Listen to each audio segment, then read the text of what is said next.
5 महिन्यापासून थकीत असलेला केंद्र शासनाचा मोबदला द्यावा, आशा व गट प्रवर्तकांना दर महिन्याला वेतन चिठ्ठी मिळावी, तसेच ऑनलाईन कामं करताना अडथळा येत असल्याने लॅपटॉप व चांगल्या प्रतीचे मोबाईल मिळावेत यासह अन्य मागण्यांसाठी आज कोल्हापूर जिल्हा आशा वर्कर्स व गट प्रवर्तक युनियनच्या वतीनं कोल्हापूर जिल्हा परिषदेसमोर जोरदार निदर्शने करण्यात आली।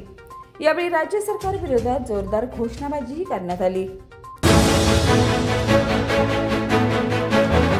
कोल्हापूर महापालिकेतील शहर अभियंता पदावरून पुन्हा एकदा वादाची ठिणगी पडली। सेवानिवृत्त नेत्रदीप सरनोबत यांच्या जागी जलअभियंता हर्षजित घाडगे यांची जूनमध्ये शहर अभियंता म्हणून नियुक्ती झाली होती। मात्र अवघ्या 6 महिन्यातच घाडगे यांना पुन्हा बाजूला करून उपशहर अभियंता रमेश मस्कर यांच्याकडे पदभार सोपवण्यात आलाय। घाडगे यांना पुन्हा जलअभियंता पदावरून हटवण्यात आले। गुरुपौर्णिमेच्या पवित्र दिनी युवासेना पश्चिम महाराष्ट्र सचिव ऋतुराज क्षीरसागर यांनी गुजरात येथील पवित्र गिरनार पर्वत सर करत श्री दत्तगुरूंचे दर्शन घेतलं। त्यांनी आपले वडील राज्य नियोजन मंडळाचे कार्यकारी अध्यक्ष तथा आमदार राजेश क्षीरसागर आणि वैशाली क्षीरसागर यांच्या दीर्घायुष्य, उत्तम आरोग्य आणि यशस्वी सार्वजनिक जीवनासाठी विशेष प्रार्थना केली। कोल्हापूर जिल्हा परिषदेत गाजलेल्या 29 लाखाच्या शालेय पोषण आहार घोटाळ्यातील फरार तत्कालीन लेखाधिकारी दीपक बाळासाहेब माने याला अखेर शाहूपुरी पोलिसांनी बुधवारी अटक केले।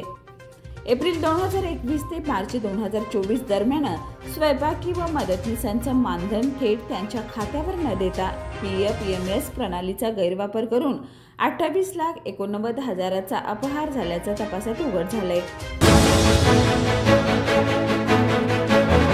कर्नाटकने अलमट्टी धरणाची उंची वाढवण्याचा घेतलेला निर्णय थांबवावा यासाठी महाराष्ट्र सरकार न्यायालयात जाणार असल्याचा निर्णय आज विधानभवनात झालेल्या उच्चस्तरीय बैठकीत घेण्यात आला।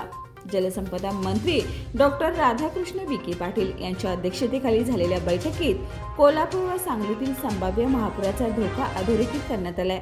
आमदार डॉक्टर विनय कोरे यांनी ठामपणे भूमिका मांडत धरणाची उंची वाढवू नये असा आग्रह धरलाय। हातकणंगले तालुक्यातील टोप कासारवाडी हद्दीत डोंगर रांगामध्ये 4 लाख ब्रास अनधिकृत उत्खनन करून 100 कोटीची फसवी रॉयल्टी दाखवली गेल्याचा आरोप आमदार सतेज पाटील यांनी विधान परिषदेत केलाय। कोल्हापुरातील तावडे हॉटेल आणि टाकाळा भागात गांजा विक्रीसाठी आलेल्या 2 व्यक्तींना पोलिसांनी अटक केली। दिलदार चौगोंडा कांबळे आणि अभिषेक सागर निकम अशी या आरोपींची नावं आहेत। पोलिसांनी सापळा लावून कांबळेला तावडे हॉटेल जवळ तर निकमला टाकाळ येथे बंद पडलेल्या बँकेजवळ ताब्यात घेतले।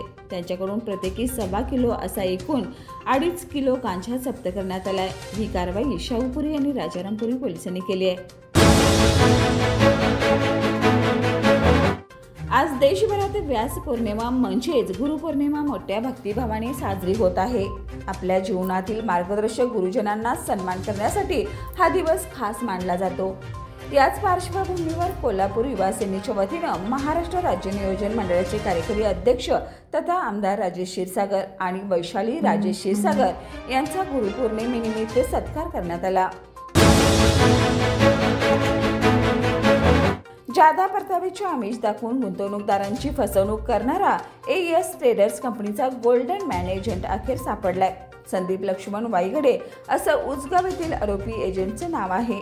आर्थिक गुन्हे शाखा व स्थानिक गुन्हे अन्वेषण शाखेच्या पोलिसांनी त्याला अटक केली आहे। त्याच्याकडून AES ट्रेडर्स कंपनीकडून मिळालेल्या पैशातून खरेदी केलेली 10 लाखाची ब्रेझा कार जप्त केली आहे। तसेच त्यांची बँक खाते गोठवण्यात आले आहेत। या प्रकरणातील मुख्य आरोपी लोहित सिंग सुभेदार यांच्याकडून वाईगडे याला 13 तोळे सोन्याचे दागिने मिळाले होते। ते बँकेकडे गहाण ठेवण्यात आले आहेत। ते हस्तगत करण्याची प्रक्रिया सध्या सुरू आहे अशी माहिती पोलिसांनी दिली आहे।